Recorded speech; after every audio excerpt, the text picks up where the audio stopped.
야고보서 2장 14절로 26절까지 말씀, 우리가 함께 하나님의 말씀을 생각하시면서 하나님의 말씀을 같이 받겠습니다. 내 형제들아, 만일 사람이 믿음이 있노라 하고 행함이 없으면 무슨 유익이 있으리요? 그 믿음이 능히 자기를 구원하겠느냐? 만일 형제나 자매가 헐벗고 일용할 양식이 없는데 너희 중에 누구든지 그에게 이르되 평안히 가라, 덥게 하라, 배부르게 하라 하며 그 몸에 쓸 것을 주지 아니하면 무슨 유익이 있으리요? 이와 같이 행함이 없는 믿음은 그 자체가 죽은 것이라. 어떤 사람은 말하기를 너는 믿음이 있고 나는 행함이 있으니 행함이 없는 내 믿음을 내게 보이라. 나는 행함으로 내 믿음을 내게 보이리라 하리라. 네가 하나님은 한 분이신 줄을 믿느냐? 잘하는도다. 귀신들도 믿고 떠느니라. 아, 허탄한 사람아, 행함이 없는 믿음이 헛것인 줄을 알고자 하느냐? 우리 조상 아브라함이 그 아들 이삭을 제단에 바칠 때에 행함으로 의롭다 하심을 받은 것이 아니냐? 내가 보거니와 믿음이 그의 행함과 함께 일하고 행함으로 믿음이 온전하게 되었느니라. 이에 성경에 이른 아브라함이 하나님을 믿으니 이것을 의로 여기셨다는 말씀이 이루어졌고 그는 하나님의 벗지라 칭함을 받았나니 이로 보건대 사람이 행함으로 의롭다 하심을 받고 믿음으로만 아니니라. 또 이와 같이 기생 나합이 사자들을 접대하여 다른 길로 나가게 할 때에 행함으로 의롭다 하심을 받은 것이 아니냐. 영혼 없는 몸이 죽은 것 같이 행함이 없는 믿음은 죽은 것이니라. 아멘. 말과 행함으로 우리의 참된 믿음이 무엇일까요? 여러 가지로 많이 정의는 할 수 있을 것입니다. 참된 믿음이라고 하는 것은 이렇게 저렇게도 할 텐데요. 여러분들이 생각하는 참된 믿음은 무엇일까요? 무엇이 참된 믿음으로 우리를 드러낼 수 있을까요? 하나님이 원하시는 것은 참된 믿음을 원하시지 않을까요? 우리에게 원하시는 것이 우리가 참된 믿음을 갖고 하나님을 섬기기를 원하죠. 믿음 우리가 많이 이야기를 하지만 그 믿음이라고 하는 것이 잘못된 믿음들도 많이 있습니다. 세상 사람들이 쓰는 믿음들도 있고요. 그리스도인들이 사용하는 믿음도 있습니다. 동일한 단어를 사용하지만은 완전히 다르죠. 그리스도인들 안에서 사용하는 믿음도 그럴 가능성들이 많이 있습니다. 똑같은 믿음을 두고 이야기하지 않는다는 거죠. 그러한 모습을 우리가 볼 때에 참된 믿음이라고 하는 것을 우리가 하나 그냥 간단하게 생각한다면 하나님의 뜻대로 우리가 행하는 믿음, 그 믿음이 참된 믿음이라고 우리는 말할 수 있습니다. 하나님의 뜻대로 우리가 행하는 것. 그러면 하나님의 뜻이 무엇이냐라고 하는 그런 질문을 이제 또 우리가 드리겠죠. 마태복음 7장 21절에서 우리에게 그런 얘기를 하시죠. 말씀하시죠. 나더러 주여 주여 하면서 주여 주여 하는 자가 천국에 들어가는 것이 아니라 누구의 뜻대로? 아버지의 뜻대로 행하는 자가 천국에 들어갈 것이다 라고 하시는 말씀을 하세요. 아버지의 뜻대로 행하는 자가 참된 믿음을 소유한 자고 그 참된 믿음을 가진 자가 천국에 들어간다라고 하는 것을 우리에게 말씀해 주시는 것이죠. 그럼 아버지의 뜻, 그 뜻대로 또 누가복음 6장 46절에서도 이렇게 얘기를 해요. 너희는 나를 불러 주여 주여 한다라고 얘기해요. 그러면서도 나의 말을 너희들이 왜 행치 아니하느냐. 주님의 말씀대로 행하는 것, 곧 그것이 주께서 원하시는 우리의 믿음이죠. 하나님을 믿는다라고 하면 그런 삶을 살아가는 것이 그게 당연한 믿음이라는 거예요.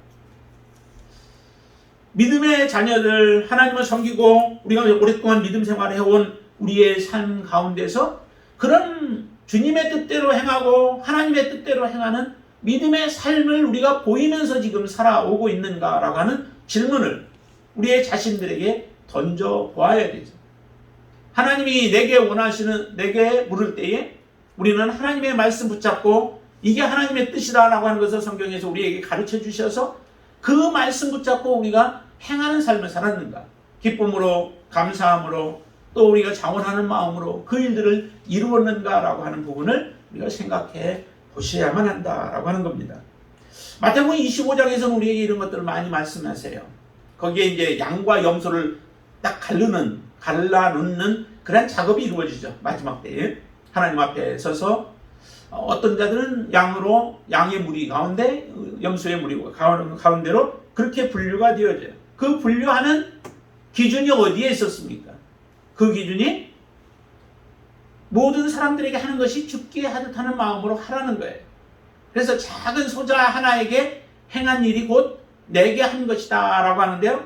사람들의 반응들은 참 다양하게 나오죠. 두 가지 반응으로 나오는데 어떤 사람들은 자기가 한 일을 몰라요. 주님은 칭찬을 하시는데 칭찬받는 사람들은 정작 자기가 무슨 일을 한지를 몰라요.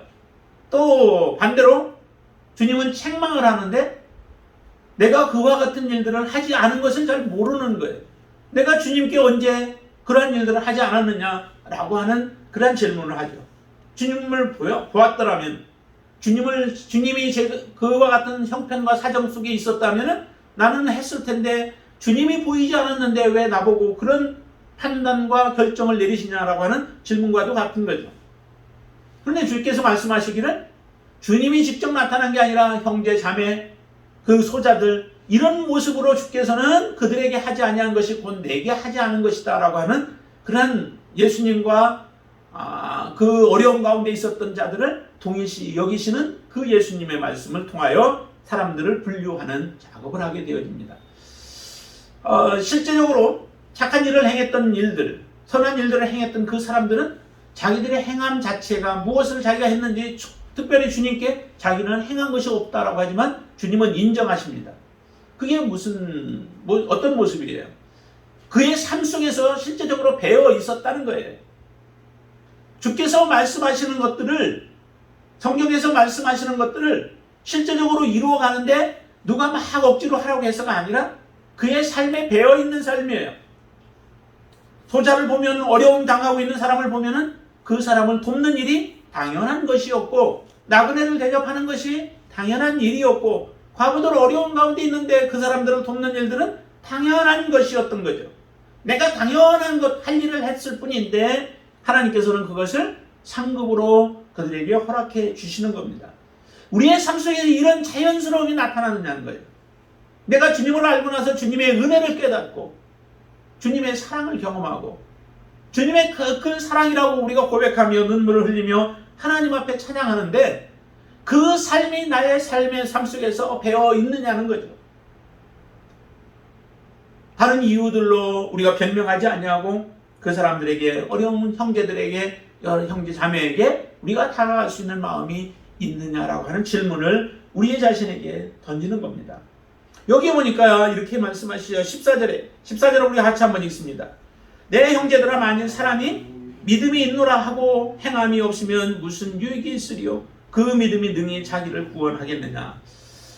이 야고보서를 보고 많은 사람들이 정말 지푸라기 서신이라고 이렇게 말했는데요. 지푸라기 서신과 같이 그렇게 볼 만큼 이 야고보서가 그런 정도 아니잖아요. 보면 야고보가 이야기하는 내용도요, 다른 바울 서신과 다를 바가 사실은 없어요. 겉으로 그냥 생각해 볼 때는 바울 서신과 많은 차이가 있는 것처럼 보여지죠. 바울은 뭐라고 말씀하셨어요? 특별히 믿음으로 말미암아 구원을 얻는다라고 말씀하시잖아요. 그렇죠? 근데 여기 야고보를 보니까 야고보는 행함에 대해서 강조해요. 행함이 없으면 그게 무슨 너희에게 유익이 되겠느냐라고 말씀하시죠. 자, 보세요. 거기 14절에 행함이 없으면, 중간에 행함이 없으면 무슨 유익이 있으리요? 그 믿음이 능히 자기를 구원하겠느냐. 유익이라고 하는 게 조금 우리에게 도움되고 도움 안 되고 그걸 얘기하는 게 아닙니다. 이 유익이라고 하는 것은 그 다음에 얘기하는 것 구원과 연결되어야 돼요. 구원을 우리가 받느냐 못 받느냐라고 하는 것이 이 행함과 연결되어진다는 거죠. 그러면 사도 바울과 야고보가 얘기하고 있는 이 행함과 사도 바울가 얘기하고 있는 믿음이 완전히 대치되는 모습 아니냐. 어떻게 행함으로 구원을 얻는다라고 그렇게 말할 수 있겠느냐라고 우리는 반문할 수 있겠죠. 그러나 사도 바울이 이야기했던 그 믿음이라고 하는 것을 우리가 조금 더 깊이 생각해 보면은 우리가 믿음으로 말미암아 구원을 얻는 게 맞아요, 사실은. 그렇죠? 예수 그리스도 외에 다른 어떤 것도 거기다가 덧붙일 필요가 없어요. 완전한 구원이 예수 그리스도로 말미암아 이루어져요. 그렇죠? 그렇지만은 예수 그리스도로 말미암아 구원을 우리에게 완전한 구원을 주시지만 그 완전한 구원을 얻었다라고 하는 것을 우리가 무엇으로 알 수 있느냐는 거예요. 무엇으로 우리가 그것을 알 수 있겠어요? 많은 사람들은 이 부분에 있어서 사람들이 착각을 해요. 믿음으로 말미암아 구원을 얻으니까 우리의 행함은 의미가 없다. 행함을 갖다 덧붙일 필요가 없다. 사도 바울도 얘기하지 않았느냐? 율법으로 말미암아 너희들이 구원을 받지 못한다고. 그런데 그 율법이라고 하는 것은 어떤 것을 얘기해요? 율법을 내가 지킴으로 말미암아 구원을 얻는다라고 하는 그 믿음이에요. 그 믿음으로는 구원을 얻지 못한다는 거예요. 율법이 아무리 중요해도 율법의 기능은 우리로 하여금 우리가 완전한 죄인이구나.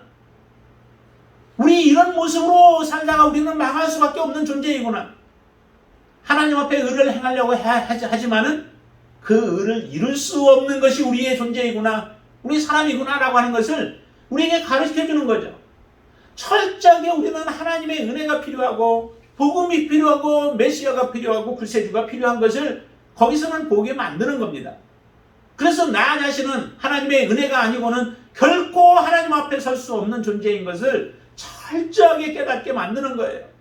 그러니 얼마나 우리가 낙심되고 좌절이 돼요. 구원 얻을 만한 사람들이 없는 모습을 보며 그렇게 율법은 우리로 하여금 철저하게 우리가 죄인임을 알고 하나님의 진노를 받을 수밖에 없는 자들이고 하나님의 진노 가운데 있는 자들이었던 것을 알게 하고 그것으로 인하여서 우리로 예수 그리스도께 인도하는 역할을 하는 거죠.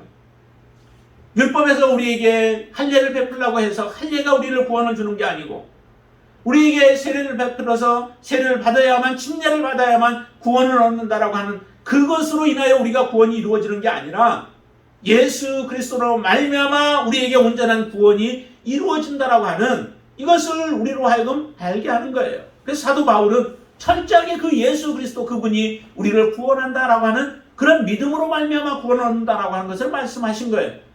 그렇지만 야고보는 거기에서 멈추어 있지 말라는 겁니다. 하나님이 우리를 온전하게 구원한 자라면 그러면 이제 하나님 그 뜻대로 우리가 믿음으로 살아가는 삶이 반드시 나타나게 되어 있다는 거예요. 씨앗을 심으면 어떻게 해요? 씨앗은 그것이 생명이 있고 아직 죽지 않은 것이면은 반드시 조건이 맞춰지면은 싹이 나고 자라고 그리고 열매를 맺게 되어져 있습니다. 반드시 그렇습니다. 그러나 모양은 같아도 씨앗이 만약에 죽었으면 썩었으면 그것은 모양은 그렇다 할지라도 심으면 반드시 그건 썩어서 아무것도 나오지 않아요. 내가 예수 그리스도를 믿은 하나님의 진정한 자녀라면 참된 하나님의 자녀라면 우리 안에 반드시 하나님의 열매가 나타나게 되어 있다는 겁니다. 그 열매가 무엇으로 나타나요? 그게 바로 행함으로 나타나는 거예요. 행함으로 우리의 삶을 통해서 보여주는 겁니다. 이 행함이 없다면 그 씨앗은 이미 썩은 거예요. 그 씨앗은 열매를 맺지 못하는 거예요. 구원을 얻지 못하는 거예요. 그것을 우리에게 말씀해 주시는 겁니다. 그렇기 때문에 내 형제들아 만일 사람이 믿음이 있다라고 하지만 그것을 우리가 무엇으로 확증하고 보여줄 수 있겠는가? 그것은 우리의 삶을 통해서 나타나는 행함을 통하여 그 확증을 하고 보여줄 수 있는 것이라는 거예요. 그 행함이 나타나는 사람이 곧 우리의 삶에 유익한 자요 그가 구원받은 자다라고 하는 것을 우리에게 말씀해 주고 있는 거예요. 이렇게 본다면은 사실 사도 바울과 야고보가 얘기하는 게 하나도 다를 바가 없어요. 단지 사도 바울은 그 앞에 본 예수 그리스도를 통하여 구원을 얻는다라고 하는 그 큰 구원에 대한 부분을 이야기한 거고 그 구원의 결과로 나타나야 할 부분을 야고보서가 이야기한 거예요. 함께 아름다운 조화를 이루어내는 거예요. 그런데 이 말씀을 야고보서를 잘 모르는 사람들은 이것을 지푸라기 서신과 같이 그렇게 취급했던 것은 하나님의 말씀을 잘 모르기 때문에 그런 거죠. 하나님의 지혜가 하나님의 그 계시는 점점 점차적이죠. 점진적이죠. 그래서 이전보다도 우리가 더 많은 증거를 가지고 있고 또 더 많은 계시를 우리가 알고 지금 하나님을 섬기고 있는 겁니다. 그렇기 때문에 지금은 이 모든 것들이 이처럼 정말 야고보를 통하여 우리의 부족한 부분들, 믿음만 강조하다 보니까 실제적으로 그들의 삶 속에서 행함이 나타나지 아니하고 이 거짓된 믿음, 오늘 얘기하는 것은 행함이 없으면 그것은 죽은 믿음이라고 말씀하잖아요. 죽은 믿음과 같은 삶을 살아갔던 사람들에게 다시 한번 경종을 울리며 우리가 하나님 앞에 바르게 서도록 하는 거예요. 그래서 야고보서 전체 보세요. 우리가 앞에 1장, 2장 앞에 부분들을 우리가 보았지만은 이 야고보서가 결국 무엇을 얘기해요? 너희들이 참된 믿음을 보이라고 1장에서 얘기했잖아요.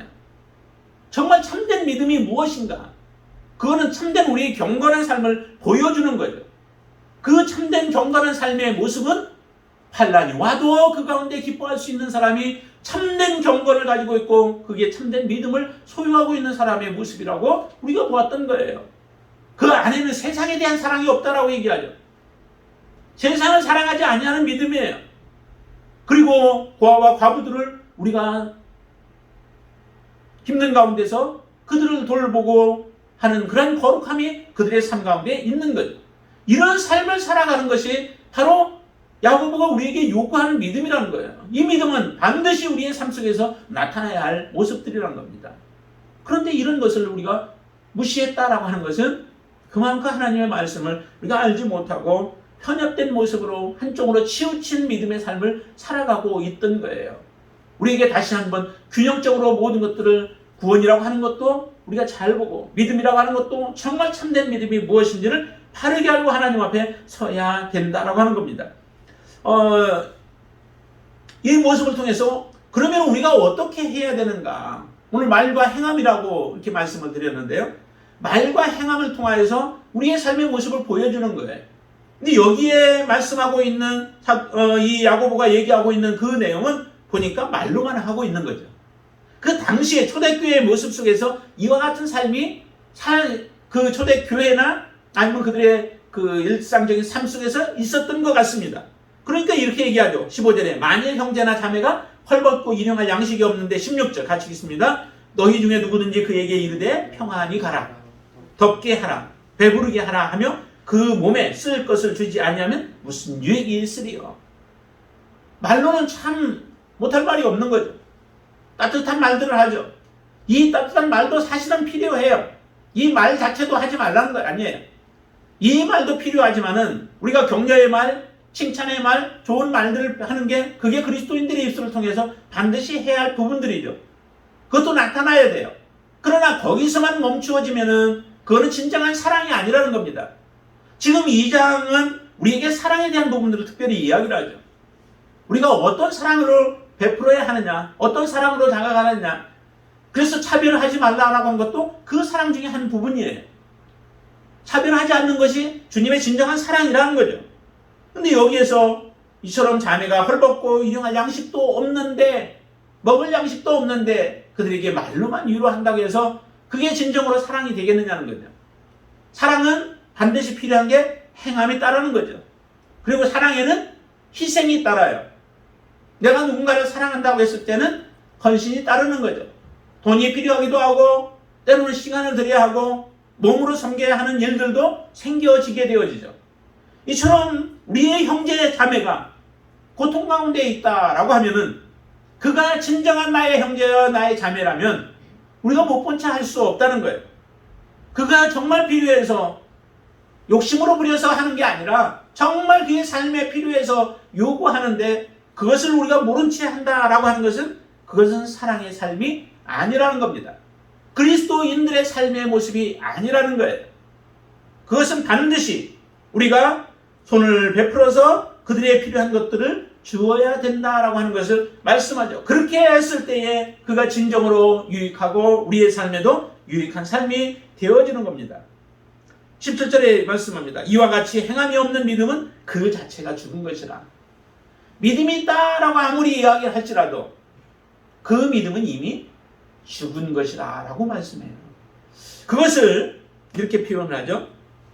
19절 한번 보세요. 19절 같이 한번 읽습니다. 19절에 내가 하나님은 한 분이신 줄을 믿느냐? 잘하는도다. 귀신들도 믿고 떠느니라. 이 귀신도 무엇에 대한 지식이 있어요? 네, 하나님께 대한 지식이 있어요. 하나님을 안다는 거죠. 하나님은 어떤 분이신가도 안다는 거죠.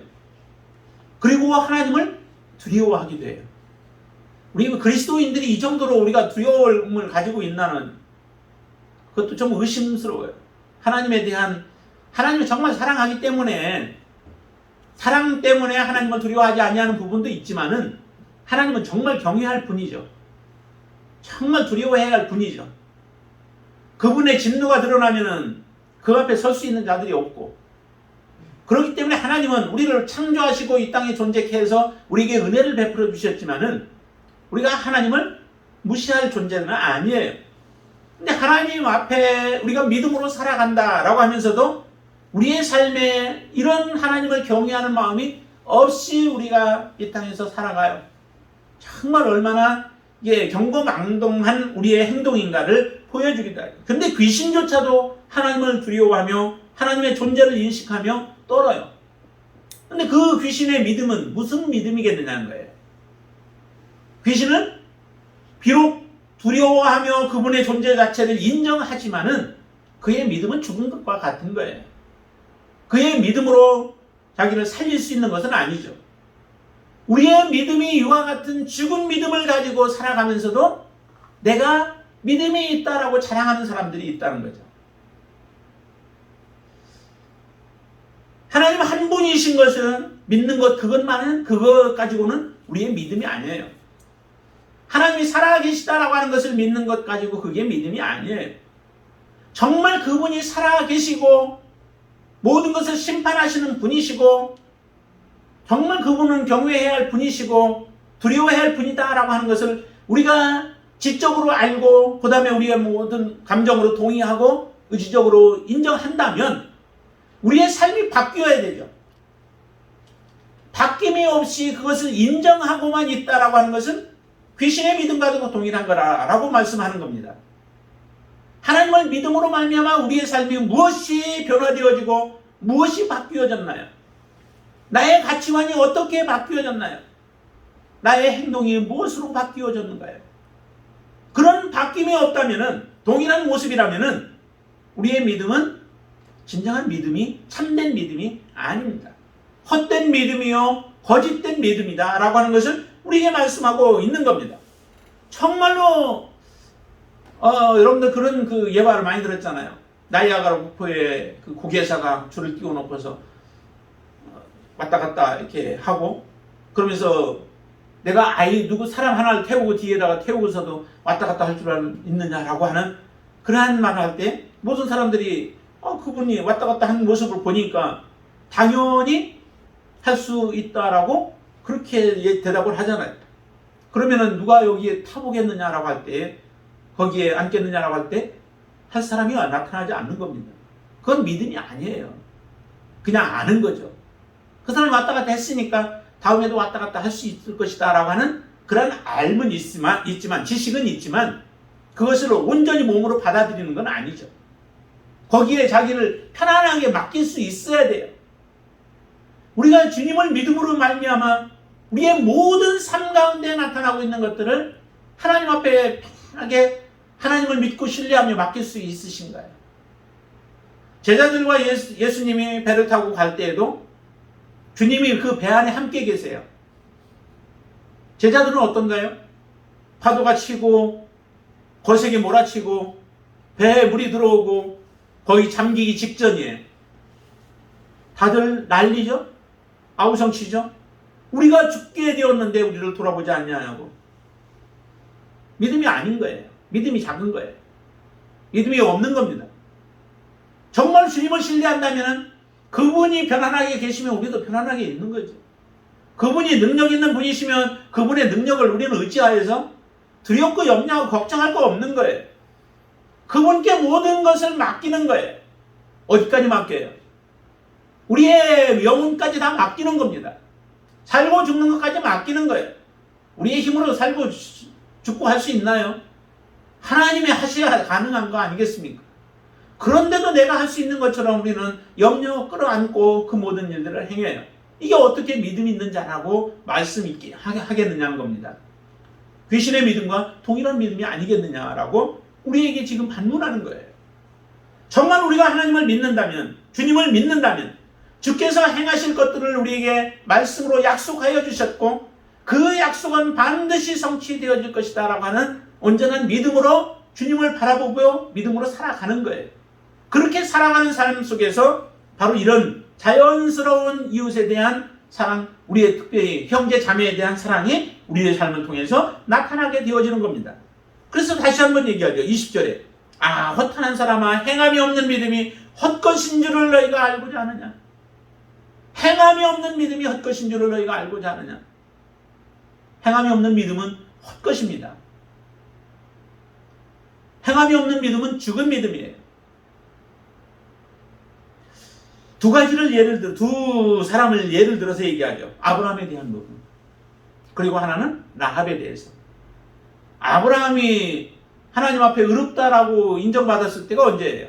이삭을 바칠 때.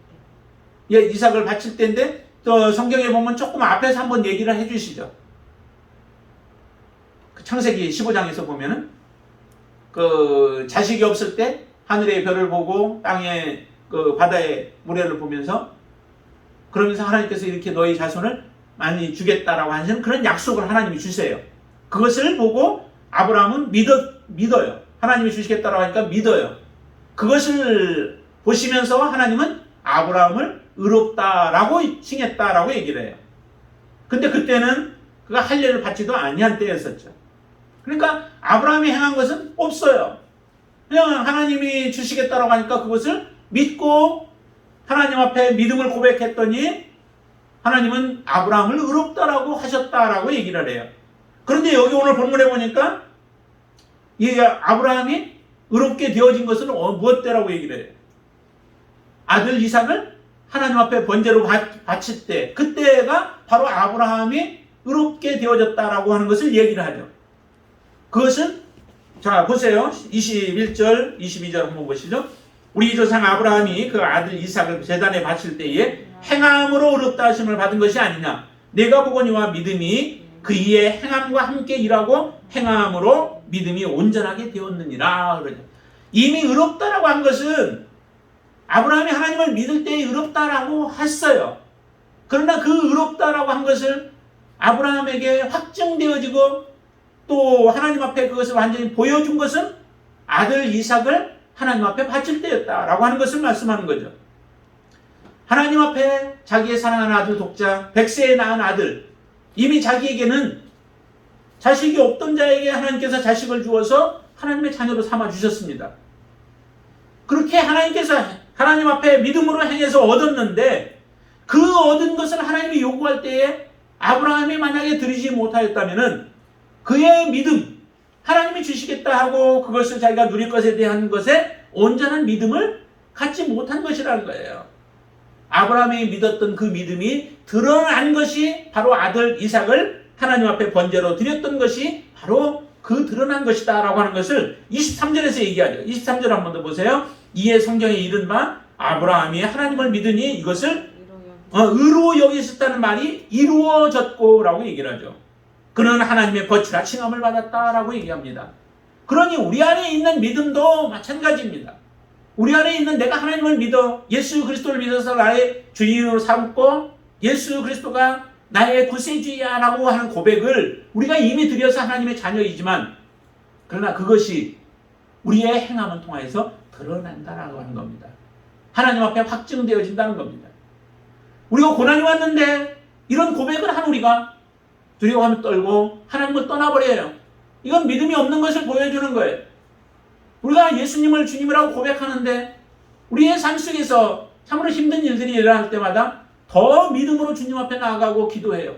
그러면 그 사람은 진정한 하나님의 자녀인 것을 우리에게 보여주는 거죠. 이처럼 그렇게 아브라함이 그가 바침으로 인하여서 그 의롭다함을 받지 않았느냐라고 말씀하는 거죠. 라합은 어때요? 라합도 마찬가지 아니에요. 정탐꾼들이 쳐들어왔을 때 그의 고백, 그의 믿음은 하나님이 이 땅을 이스라엘에게 준다라고 하는 분명한 믿음을 가지고 있어요.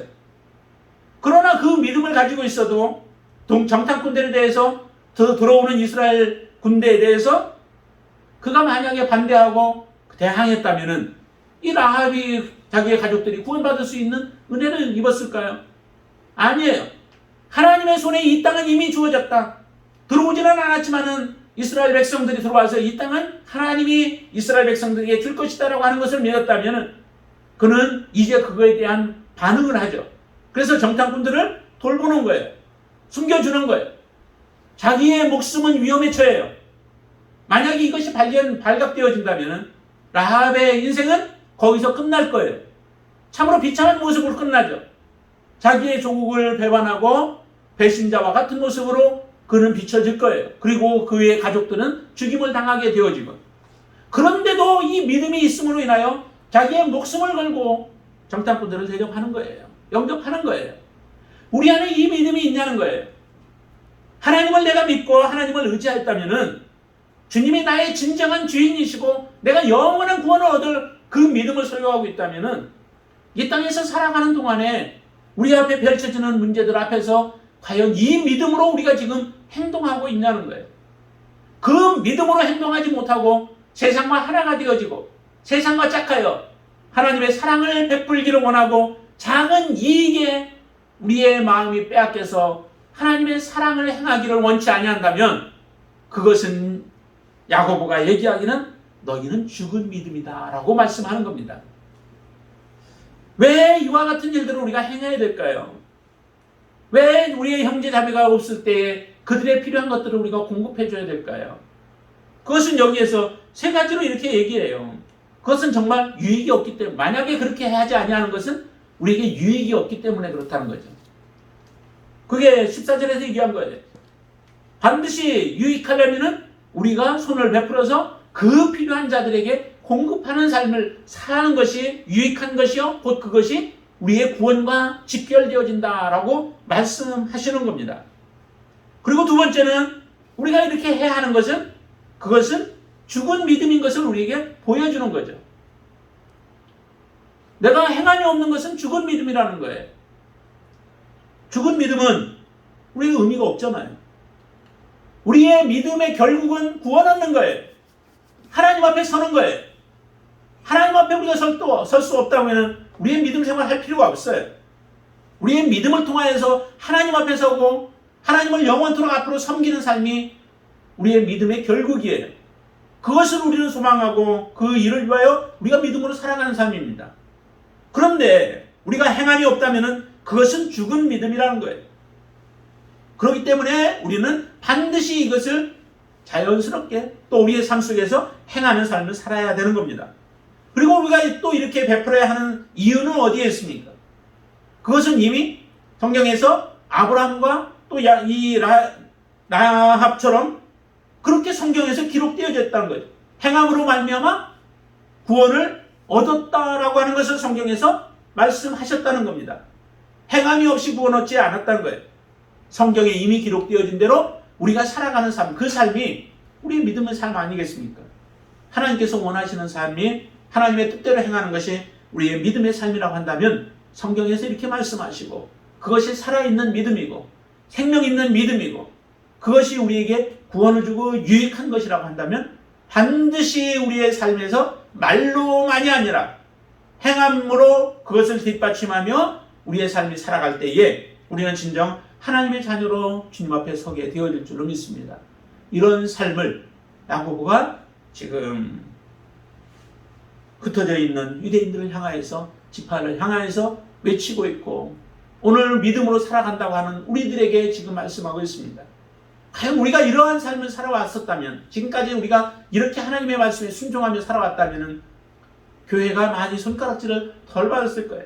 그러나 믿음이 있다 하면서도 우리는 형식적으로 살아가고 또 믿음이 있다라고 하면서 그냥 하나님이 주시는 영광만 바라보고 이 땅에서 헌신과 사랑의 삶을 우리가 내팽개치고 살아가는 우리의 삶의 모습 때문에 그와 같은 모습들이 일어났을 거예요. 다시 한번 우리가 하나님 앞에 바르게 설 수 있게 되길 바랍니다.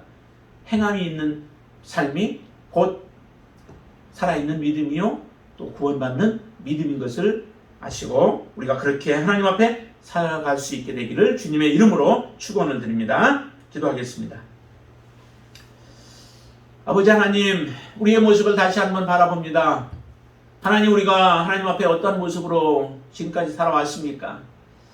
분명 하나님은 우리에게 말씀하시기를 예수 그리스도를 믿어서 하나님의 자녀가 되어지고 의롭게 되어지고 그 하나님의 자녀가 되어진 자는 반드시 하나님으로부터 탕감을 받은 자와 같이 동거하는 사랑하고 또 용서하고 용납하는 삶을 우리에게 요구하셨는데 하나님 정말 우리가 그렇게 살아왔습니까?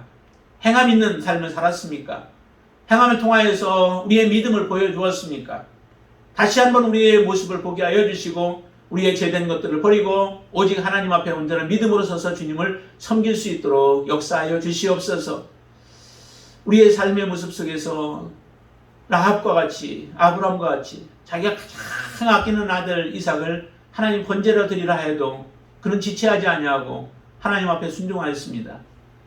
하나님 자기 가족이 또 자기의 목숨이 죽을 위기 가운데 있어도 하나님이 하시는 일들을 보고 하나님이 역사하시는 모습을 보며 그는 믿음의 고백뿐만 아니라 그가 직접적으로 정탐꾼들을 돌봐주는 그러한 위험을 무릅쓰고 그들을 대접하였습니다. 그로 인하여 하나님 그가 구원을 받았고 가족들이 아버지라는 보호를 받았습니다. 우리의 믿음, 우리를 구원할 수 있는 믿음이었습니까? 아버지, 우리가 다시 한번 우리의 모습을 보며 우리의 죄된 것들, 어리석은 것들, 세상과 짝하였던 것들, 세상을 바라보며 살아가면서도 우리가 온전한 믿음으로 살아가는 것처럼 혹시 우리의 자신에게 우리가 속았다면 하나님 앞에 온전한 모습으로 다시 설 수 있는 귀한 은혜를 허락하여 주시옵소서. 행함 있는 믿음을 통하여 하나님 영광 돌리게 하여 주시옵소서. 하나님 앞에 온전한 모습으로 설 수 있는 하나님의 귀한 자녀로 세워 주시옵소서. 예수님의 이름으로 간절히 기도드리옵나이다. 아멘.